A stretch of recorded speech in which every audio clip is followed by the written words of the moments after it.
வீடியோக்குள்ள போலாம். இப்போ நம் தமிழ் கடவுள் முருகனோட முதல் படை வீடான திருப்பரங்குன்றம் பத்தி பார்க்கலாம். முருகன் சுப்பிரமணியனான பிறகு செந்தூரில் சூரபதுமனை வதம் செய்ததற்கு பரிசாக இந்திரன் தன் புதல்வியாகிய தெய்வானைய திருப்பரங்குன்றம்ல திருமணம் செஞ்சு கொடுத்திருக்காரு.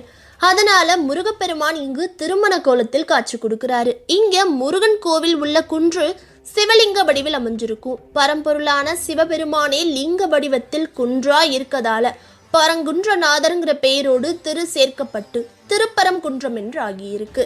அது மட்டும் இல்லாம இந்த மலையை வடக்கு திசையிலிருந்து பார்க்கும் பொழுது கைலாய மலை போன்றும், கிழக்கிலிருந்து பார்க்கும் பொழுது பெரும் பாறையாகவும், தெற்கிலிருந்து பார்க்கும் போது பெரிய யானை படுத்திருப்பது போன்றும், மேற்கிலிருந்து கிழக்கு பார்க்கும் போது சிவலிங்க வடிவமாகவும் காட்சியளிக்கிறது. எங்கேயுமே பார்க்க முடியாத ஒரு அதிசயம்தான் சொல்றாங்க.